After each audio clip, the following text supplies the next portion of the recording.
I believe in America. America has made my fortune, and I raised my daughter in the American fashion. I gave her freedom, but I taught her to never dishonor her family. She found a boyfriend, not an Italian. She went to the movies with him. She stayed out late. I didn't protest. 2 months ago, he took her for a drive with another boyfriend. They made her drink whiskey, and then they tried to take advantage of her.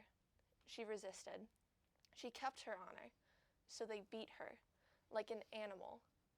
When I went to the hospital, her nose was broken, her jaw was shattered, held together by wire. She couldn't even weep because of the pain. But I wept. Why did I weep?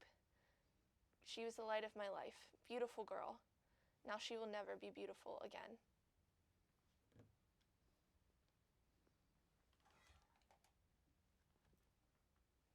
Sorry. I went to the police like a good American. These 2 boys were brought to trial. The judge sentenced them to 3 years in prison. Suspended sentence. Suspended sentence. They went free that very day.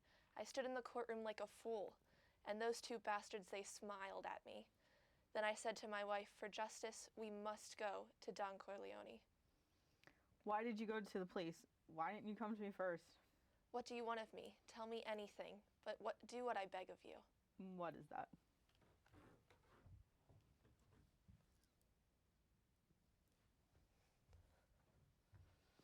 That I cannot do. I'll give you anything you ask. We've known each other for many years, but this is the first time you came to me for counsel, for help.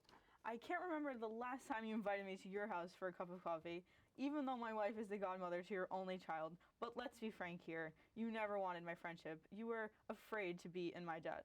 I didn't want to get into trouble. I understand, but you found paradise in America. You had good trade and made a good living, but the police protected you and their course of law. And you didn't need a friend of me, but now you come to me to say, Don Corleone, give me justice, but you don't ask with respect. You don't offer my friendship. You don't even think to call me Godfather. Instead, you come into my house on the day my daughter is to be married, and you ask me for murder, for money. I ask you for justice. This is not justice. Your daughter is still alive. Then they can suffer then, as she suffers. How much shall I pay you? Buonasera, buonasera, what have I ever done to make you treat me so disrespectfully? Had you come to me in friendship, then this scum that ruined your daughter would be suffering to this very day. And that by chance, if an honest man such as yourself should make enemies, then they would become my enemies, and then they would fear you. Be my friend, Godfather. Good. Someday, and that day may never come, I'll call upon you to do me a service. But until that day, accept this justice as a gift on my daughter's wedding day. Grazie, Godfather. Prego.